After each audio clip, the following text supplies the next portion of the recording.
저는 정상이었는데 이번 주 내로 속히 고치도록 하겠습니다. 대단히 죄송합니다. 오늘 주제가 좋은 친구가 있습니까? 여러분 가만히 한번 생각해 보세요. 가장 친한 친구가 어떤 사람인가? 여러분이 힘들 때 어려울 때 전화하면 올 수 있는 친구인가? 야, 나 바빠서 못 가. 그럴 친구인가? 또 여러분에게 누군가 전화를 해서 야, 친구야, 보고 싶다 하면은 갈 수 있는가? 못 가. 그럴 사람인가?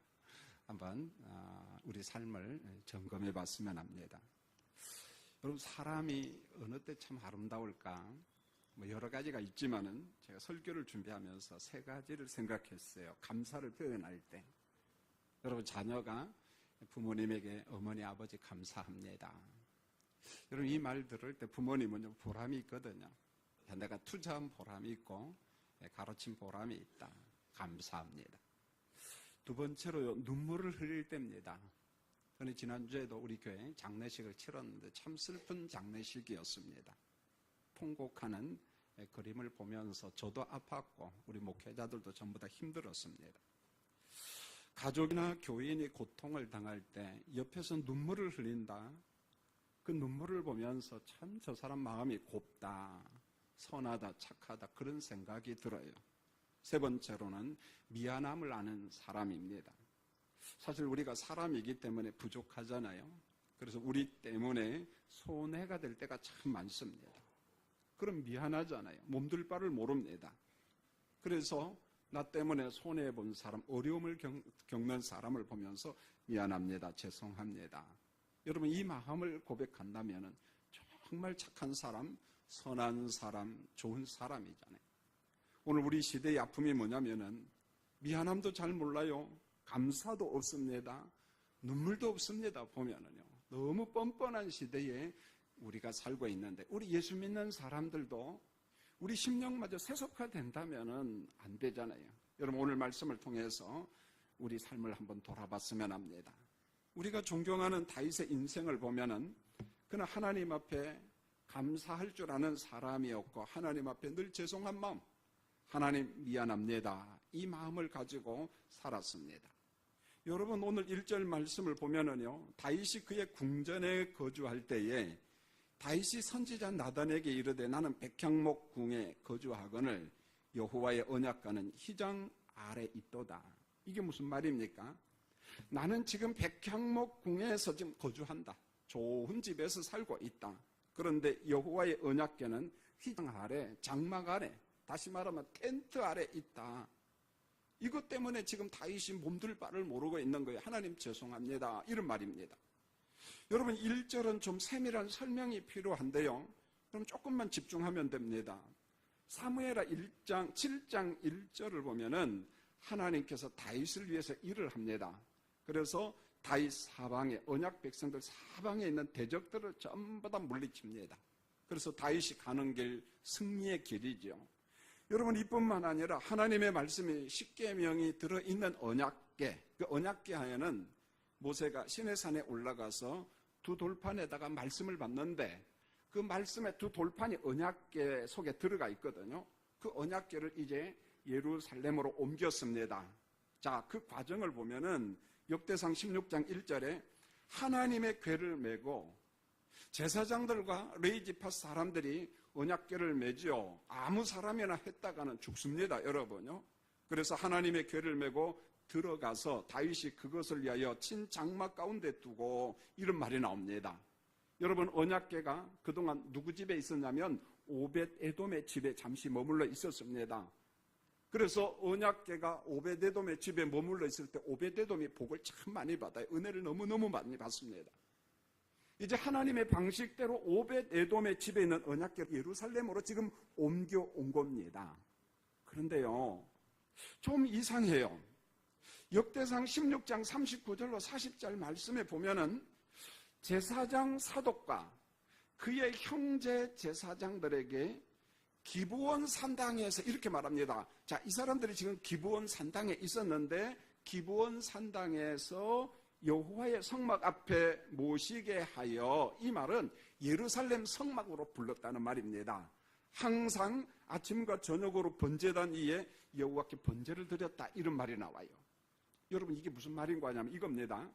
솔로몬이 하나님이 말씀하신 성전을 건축하기 전까지는요, 예배드리는 장소가 얼마 동안 두 군데 있었습니다.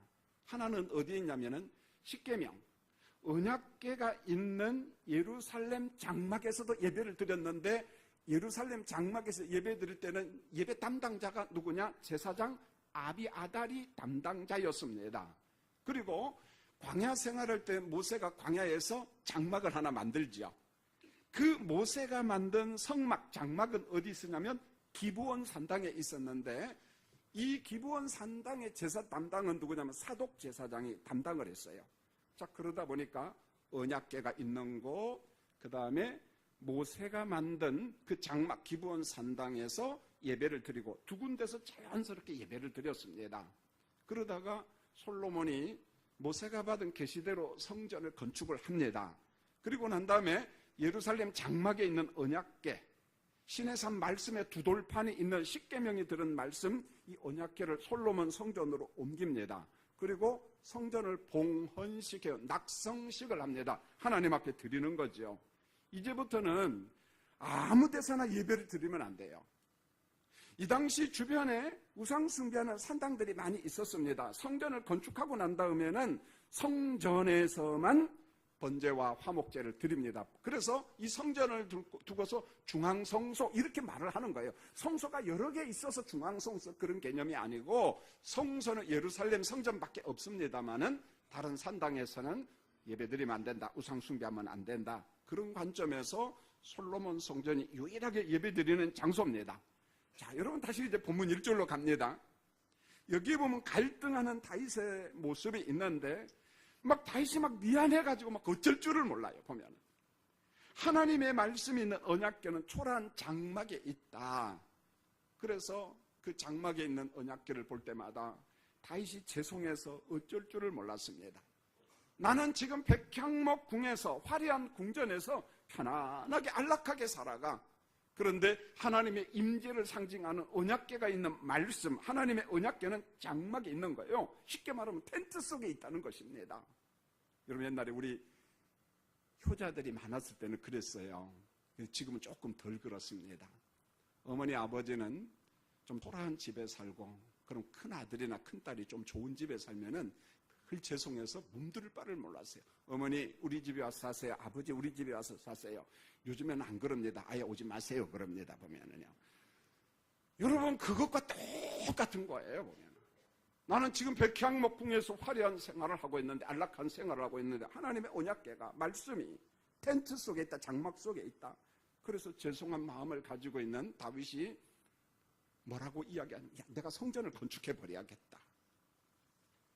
그래서 다윗이 친구인 나단 선지자에게 이야기를 합니다. 왜? 나단 선지자는 다윗 옆에서 도와주는 사람, 계시의 말씀을 받는 하나님의 사람이거든요. 그래서 1절에 이렇게 말합니다. 다윗이 선지자 나단에게 자기 소원을 이야기를 합니다. 내가 하나님의 성전을 내가 건축하겠다. 이 말을 들은요, 나단 선지자도 성전 건축이 절실히 필요하던 때라 잘 됐다. 하나님이 왕과 함께 계시니 마음에 있는 바를 모두 행하소서. 선한 생각이 오니 실천하소서. 빨리 건축하세요. 그런 겁니다. 여러분, 여기에서 우리가 그 하나님과 관계 속에서 영적으로 민감하다는 것을 깨닫게 되는데, 여러분 오늘 말씀을 한번 잘 보세요. 다윗은 왕입니다. 나단은 하나님의 계시 말씀을 받는 선지자입니다. 그런데요, 두 사람은 친구예요. 동시에 피차간에 생각을 교환합니다.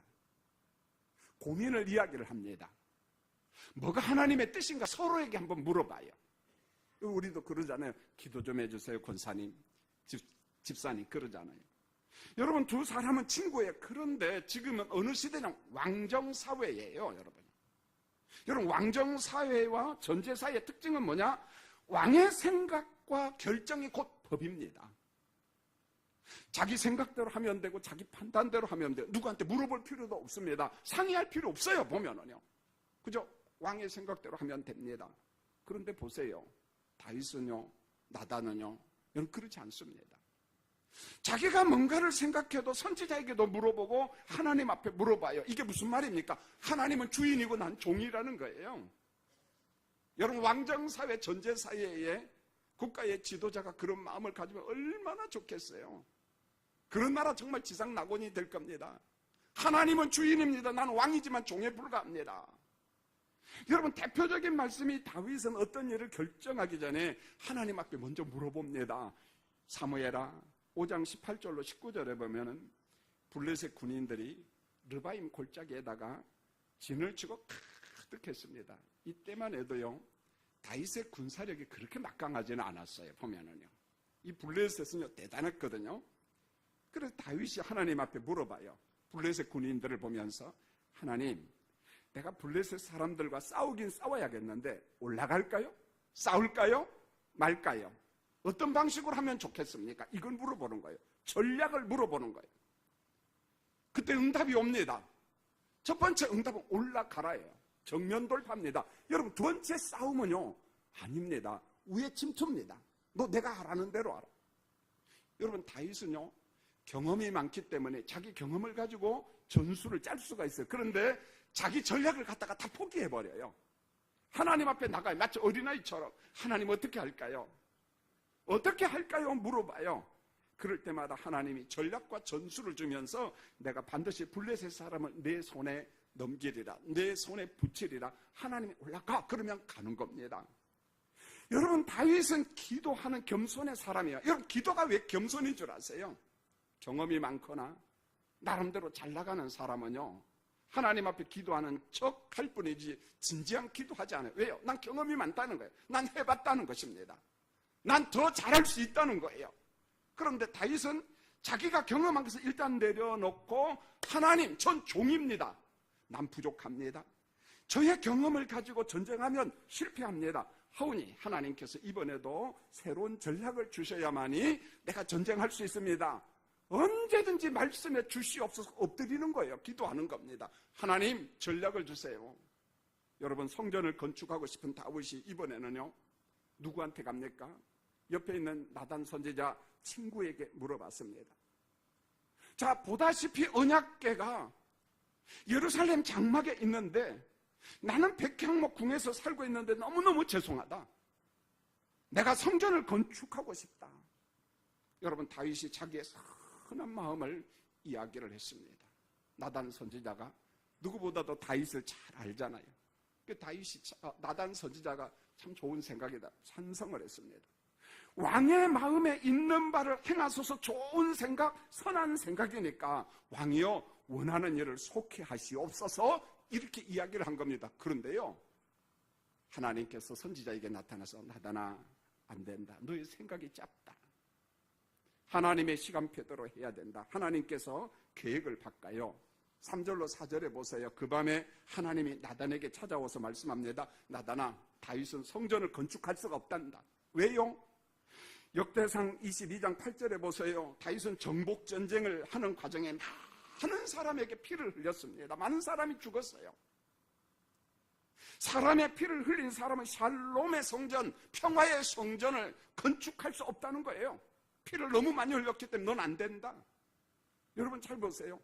성전 건축에 담긴 하나님의 성품, 인격, 속성이 나타나는데요, 여러분, 이 속성이 우리 개개인에게 회복이 돼야 돼요. 하나님은 과정을 절대 무시하지 않습니다. 과정을 하나님은 지켜봅니다. 결과만 보시는 하나님이 아니에요. 과정이 좋고 과정이 선하면 결과도 좋고 결과도 선해야 돼요. 그런데 우리가 살아가는 사회 가치는 그래요? 여러분, 그렇지 않잖아요. 과정 신경 안 씁니다. 돈만 벌면 되고 출세하면 되고 권력을 잡으면 되고. 여러분, 우리가 과정을 참 무시하잖아요, 보면. 그런데 하나님의 거룩한 백성, 제자들이 그러면 안 돼. 산상교훈의 말씀을 보세요. 제자의 탁월성을 이야기하면서 그러면 안 된다, 안 된다, 이렇게 말합니다. 여러분 보세요. 성전은 평화의 상징입니다. 예루살렘 성전은 이 땅에 있지만 하나님의 나라 새 예루살렘의 모형이야, 예표라는 거예요. 영생복락을 누리는 하나님의 나라의 그림자입니다. 그런데 평화의 상징을 상징하는 성전을 건축하는데 피를 많이 흘린 사람, 전쟁을 많이 한 사람 다윗이 건축한다. 주변 사람들이 보면 뭐라고 이야기하겠어요? 평화의 성전, 여호와 하나님은 사랑의 하나님이라고 이야기하는데 한번 다윗을 보자. 저 사람이 한 게 뭐야? 평생 전쟁밖에 안 했잖아. 사람 죽였잖아. 피를 많이 흘렸잖아. 그런데 사랑의 성전, 샬롬의 성전이라고 하는 성전을 저렇게 피 흘린 사람이 건축해도 되는 거야? 여호와 하나님을 어떻게 이해할까요? 오해하지 않겠느냐, 이런 말입니다. 무력과 피의 하나님으로 여호와 하나님을 오해할까 하나님께서 걱정하는 겁니다. 이런 이유 때문에 평화의 성전 건축을 하고 싶어하는 다윗에게 너는 안 된다, 허락하지 않습니다. 하나님께서 다윗에게 말해요. 나단 선지자를 통해서 언약을 맺습니다. 대신에 너의 아들 솔로몬이 평화의 성전을 건축하리라. 여러분, 이 정도로만 언약을 맺은 것이 아니라 너의 후손 가운데 메시아가 와서 영원한 하나님의 나라를 세울 것이다. 거기까지 나갑니다. 거기까지 나갑니다. 여러분 보세요. 하나님의 일하심에도 순서가 있고 질서가 있는데 다윗은요, 성전 건축에 필요한 것을 준비를 했습니다. 여러분, 역대상 28장과 29장에 보면은 성전 건축에 필요한 것을 모으는데요, 이렇게 나와요. 사람들이 기뻐서 드렸다, 자원해서 드렸다, 너무 많이 드렸다, 자원해서 드렸다는 거예요. 사도 바울이요, 그 말을 그대로 인용하면서 인색함이 없이 드려라, 이런 표현을 씁니다. 자, 그 다음에 그의 아들 솔로몬을 보세요. 아버지와 백성들이 준비한 것을 가지고 성전 건축을 했습니다. 완공을 했습니다. 여기에 보니까 하나님의 질서 가운데 어느 한 사람이 다 하는 경우도 있지만은 하나님은 그러지 않아요. 준비하는 사람이 있고, 그리고 준비한 것을 가지고 일을 완성케 하시는 하나님. 여러분, 여러분의 역할이 뭘까요? 예배당에서, 여러분의 가정에서. 우리는 가문이라는 말을 씁니다. 여러분, 가문은 한 세대를 일컬어 가문이라고 말하지 않아요. 우리 족보를 이야기할 때 한 세대를 놓고 족보라고 말하지 않습니다. 인생 살면서 여러분의 역할은 뭡니까? 준비하는 사람인가요? 아니면 완공하는 사람인가요? 여러분, 우리가 할 일이 있고 분명히 자녀가 할 일이 있다는 거예요. 누군가 그 역할을 감당할 사람이 있다는 것입니다. 석관 중앙교회 와서 김기선 목사는요, 기초과정은 아니었던 것 같아요. 선배 목사님들이, 그리고 선배 교인들이요, 기초과정을 세웠습니다. 1층을 건축했어요. 저는 그 위에다가 2층, 3층을 우리 교인들과 건축한 것 같아요. 이제 제 후임자나 우리 후배 교인들이, 여러분의 자녀들이 3층, 4층을 건축해야 되겠죠. 여러분, 아직도 저와 여러분은요, 씨앗을 뿌리는 단계라는 거예요. 여러분, 5월 중순 되면 우리 세계선교위원회 장로님들과 이원들이요, 필리핀 민다나오 다바오에 갑니다. 왜 가냐면은 전성일 목사님이 사역을 했어요. 자, 우리 교회에서 모든 사역비를 다 지불합니다. 그런데 그 밑에 5명의 사역자가 있습니다. 역시 그들의 생활비, 사역비 우리 교회에서 다 보냅니다. 여러분, 구색 맞추기 위해서 우리 선교하지 않아요. 남들이 하니까 그저 한 50만 원 얼마 주고 그런 식으로 하지 않습니다. 제 성품에 맞지 않아요. 우리 교회 성향에 맞지 않습니다. 자, 그러면은 제2선교사는 어떻게 보낼 것인가 다방면에 연구합니다. 지원서도 많이 받아봤습니다. 그럴 바에는 우리 전성일 목사가 훈련시킨 사람 가운데 제일 쓸만한 사람, 전 목사가 추천하는 사람, 그 사람을 우리 교회 제2호 선교사로 파송하자. 사역비 우리가 다 보낼 겁니다. 그가 개척해가지고 교회가 성장, 우리가 건축해 줄 겁니다. 여러분이 해 주셔야 돼. 할렐루야. 아멘. 그래도 많이 해 주시니까 감사합니다. 여러분, 그 밖에도 우리 교회가 제가 있는 동안에 준비할 시설은 좀 식당이 좀 좁아요. 확충해야 됩니다. 주차장이 좀 좁습니다. 오늘도 차를 몰고 오신 성도님들 늘 죄송한 마음이 있습니다. 동서남북 사방에 길이 얼마나 좁은지요. 차를 끌고 올 때마다 이런 기도를 합니다. 제발 짜증내지 않고 돌아가지 않게 해주시옵소서. 이렇게 이야기합니다. 왜요? 너무 불편하거든요. 주차장을 확보해야 됩니다. 이런 시설이 필요합니다. 아직까지 실천은 못합니다만은 담임 목사로서 우리 교인들과 더불어서 사람을 좀 키우고 싶은데 우리나라 돌아가는 현상을 보면서 우리 교회가 잘못한 부분이 있어요. 인정합니다. 세상에 지탄을 받는 영역이 있습니다. 인정합니다. 그러나 과도하게 안티 기독교에게 비난을 받고 언론의 질타를 받을 때가 참 많습니다. 그럴 때마다 교회가 사람을 키워야 되는데 나 혼자는 안 되고 우리 교회 규모 갖고는 안 되고 우리 경준의 목사님, 의식 있는 사람, 장로님들, 목사님들 10교회면 되겠다. 한 교회가 1년에 1,000만 원씩 10개면 1억. 그러면은 성경적 언론인, 성경적 정치인 만들어서 한번 하나님의 나라가 이 땅에 이루어지도록 우리가 한번 노력해보면 좋겠다 이런 생각이 들어요. 언젠가 이야기하니까 분당중앙교회 최종천 목사님은 하고 있더구만요. 보니까 하겠다는 거예요. 보면은요. 여러분 교회가 하는 것 중에 가장 귀한 게 뭘까요? 사람이 사람을 키워야 되는 거 아니겠어요? 사랑하는 성도님들, 제대 때는요 가능성이 없을 것 같아요. 그러나 잊지 않고 한번 도전해 보려고 합니다. 여러분 이거예요. 우리가 사람을 세우고 훈련시키고 씨앗을 뿌리면 언젠가는 거둔다는 것입니다. 여러분 사도 바울의 간증이 그거예요. 고린도전서 3장 6절을 보세요. 나는 심었고 아볼로는 물을 주었으니 오직 하나님께서 자라나게 하셨나니. 이게 고린도교회 성장의 그림입니다. 바울은 씨앗을 뿌렸어요. 고린도교회를 개척했다는 말입니다. 수고를 정말 많이 했습니다. 후임자가 누구냐면 아볼로 목사님이에요. 여러분 구약에 능통한 사람입니다. 설교를 기가 막히게 잘하는 사람이에요. 아볼로. 그래서 바울이 개척한 교회 후임자로 와서 교육을 시키고 말씀 훈련을 잘 시켰습니다. 하나님이 말씀합니다. 교회의 주인이신 하나님, 바울과 아볼로 두 사람의 목회, 수고, 사역을 통해서 고린도 교회가 크게 자라났다, 성장했다 이렇게 말합니다. 바울 혼자? No. 아볼로 혼자? 아니라는 거예요. 바울은 씨앗을 뿌렸고 아볼로는 물을 주었고 하나님은 성장시켰다 이렇게 말씀하고 있습니다. 교회 사역, 하나님의 나라 사역은 단기 사역이 아니라는 거예요. 1년 지나 10년, 20년, 100년 지나면서 하나님의 나라가 점점 확장되어감을 말씀하고 있습니다.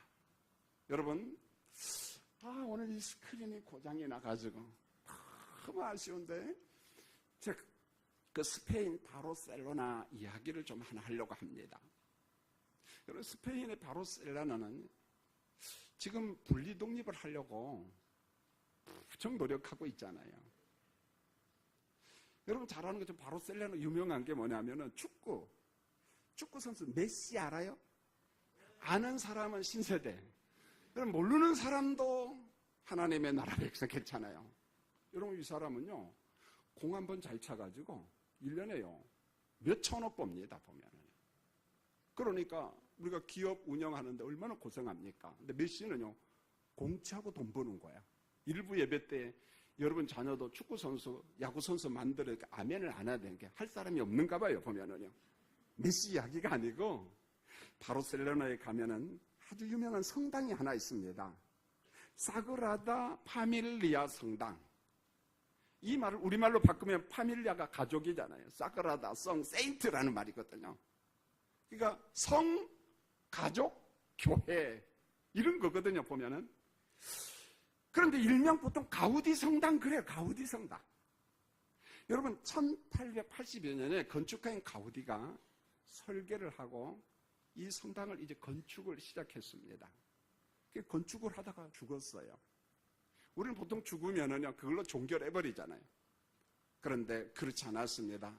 가우디가 죽고 난 다음에 다른 건축가가 가우디가 설계한 그 도면을 가지고 계속해서 건축을 해가요. 그리고 지금도 건축 중인데 136년째 집을 짓고 있어요. 그 언제 완공하냐? 2026년도. 예, 이거 뭐 아멘 안 해도 상관이 없어요. 그냥 140년 만에, 44년 만에. 여러분 우리나라 인식, 생각은 좀 다르죠. 우리는 아파트 한 30년 지나면 뭐 타자고 막 데모합니까? 재개발 그럽니다. 그리고 다 뒤엎어버려요. 그리고 30년 지나면 재개발하고 또 띄엎어버리고 우리 마인드하고는 전혀 달라요, 보면은요. 그러니까 건축해가지고 돈을 번다 그런 보다는 그 속에 건축의 어떤 미학을 생각하는 거죠. 유럽 사람들, 선진국 사람들은. 여러분, 제가 하고자 하는 논리는 바로 이겁니다. 다윗은 성전 건축을 준비했다면은 솔로몬은 성전을 완공했어요. 여러분, 바울은 고린도 교회를 개척을 했습니다. 아볼로는 후임 목사님으로 교회를 부흥시켰습니다. 가우디는 성가족교회를 설계를 하고 건축을 시작했어요. 중간에 죽었습니다. 포기하지 않고 다른 사람이 건축을 이어갑니다. 언제까지? 2026년도까지 이 성당을 완공하리라. 자, 한번 볼까요? 교회 일과 여러분 집안일은요, 역사가 있어야 된다는 거죠. 한순간에 끝나면 안 된다는 거예요. 제가 어떤 족보론을 이야기하는 것이 아니라 말 그대로 가문과 족보는요, 한 세대가 아니라는 거예요, 여러분요. 회사도 마찬가지, 역사가 있느냐는 거죠. 석관중앙교도 마찬가지입니다. 역사가 있느냐는 거죠. 대를 이어서 목표를 정하고 충성하는 열정이 있느냐, 이런 말입니다. 우리 부모님이 주님의 교회에서 충성해서 하나님의 나라를 위해 충성했다면 적어도 다음 세대는, 그 다음 세대는 또 나름대로 비전을 가지고 걸어가야 되지 않겠습니까? 여러분, 이게 교회여야 되고 이게 가문이어야 되고 이게 대한민국이어야 되는데 그게 없다는 거예요, 보면은요. 너무 아쉽다는 거죠. 저와 우리 교인들이 교회에 의해서 하나님의 복음의 씨앗을 뿌리고 하나님의 나라 선교 씨앗을 뿌려야 되고 적정선의 시설도 준비해야 되고요. 사람도 키워야 되고 누군가 열매를 거둘 사람이 있을 겁니다. 누군가 씨앗을 뿌리면 열매를 거둔다는 거예요, 보면은. 여러분, 어떻게 해서 내가 씨앗 뿌리고 내가 다 거둡니까, 여러분요? 사람이 그런가요? 교회가 그런가요? 그러지 않다는 것입니다. 우리가 인생을 살 때 선명한 목적이 있고 열정을 가지고 비전을 가지고 걸어갈 때 그게 가능성이 있는 교회고 가능성이 있는 집안이고 가문이라는 거예요. 여러분, 제가 질문을 하고 싶어요. 오늘 다윗과 나단의 관계를 이야기합니다. 여러분, 한번 고민해 보세요. 지금 여러분 옆에 얼마나 좋은 친구가 몇 명 있습니까? 목사님, 죄송합니다마는 없습니다. 아마 이런 사람이 있을 겁니다. 여러분, 인생을 얼마나 살아왔나요? 우리가 산상교훈의 말씀대로 산다면 적어도 몇 명의 좋은 친구, 그리고 여러분이 좋은 친구가 되어 있어야만이 된다는 거예요. 여러분, 교회로는 은사론과 지체론을 통해서 혼자가 아니라 혼자 은혜 받고 혼자 잘 먹고 혼자 복 받으라, 성경이 어떻게 그렇게 말합니까? 그 주님의 교회가 아니에요. 더불어서 서로 섬겨보고 서로 은사를 나누고. 여러분, 다윗은 좋은 친구이자 하나님의 말씀을 받는 나단 선지자가 옆에 있었어요. 나단은 친구이자 왕인 다윗이 그 옆에 있었습니다. 두 사람은 피차간에 기도했어요. 하나님의 뜻을 찾았습니다. 아버지의 뜻이 하늘에서 이루어진 것처럼 이 땅에 이루어지길 원합니다. 두 사람이 같이 고민했어요. 여러분, 두 사람은 얼마나 행복한 사람입니까? 얼마나 행복한 사람입니까? 성도님들, 지금 여러분 옆에는 어떤 스타일의 사람이 많은가요? 여러분, 친구를 위해서, 누군가를 위해서 기도해주는 사람이 있는 줄 압니다. 부탁합니다. 기도할 때 우리 가정 기도만 하고 끝나면은 불행한 거예요. 누군가를 위한 중보 기도가 쫙 나와야 돼요. 제 이야기를 해서 좀 죄송합니다. 설교다 보니까 적용 차원에서요. 전 초등학교 동창들을 참 소중히 여깁니다. 제가 졸업한 초등학교 학생 수가 많지 않았어요. 한 동네에 학생 수가 좀 많다 보니까 학교를 둘로 나눴어요. 장계 초등학교, 장계남 초등학교. 그래서 전 초등학교 1학년 입학하다가 형님들 따라서 누나들 따라서 장계남으로 이사를 왔습니다. 그러다 보니까 동창이 그렇게 많지는 않아요. 예수님을 믿지 않는 친구들이 참 많았습니다. 내가 목사로서, 성도로서 한번 친구들을 한번 섬겨봐야겠다. 어느 날 다짐했어요. 중학교 친구, 고등학교 친구, 대학교 친구, 대학원 친구, 디민 친구, 뭐 군대 친구 많죠. 다 제쳐두고 그걸 제가 다 못하니까 한번 어릴 때 친구들의 경조사를 한번 챙겨보고 어려움이 있을 때 한번 돌아보자. 근데 목회를 하다 보니까 토요일 날이 가장 바쁘네요. 어디를 못 가는 거예요. 직접 가기가 어려울 때 그러면 어떻게 하지? 전화를 합니다. 문자도 보냅니다. 야, 이것 가지고는 안 되겠다. 그런데 제게 참 좋은 친구가 있습니다. 이름이 양창조 장로님입니다. 참 좋은 친구. 제가 할 일을 이 친구에게 부탁하면 어디든 달려갑니다. 경조사도 김 목사가 바빠서 못 왔어. 내가 대신 왔어. 여러분, 그럴 만한 친구 있나요? 있는 줄 압니다. 이것뿐입니까?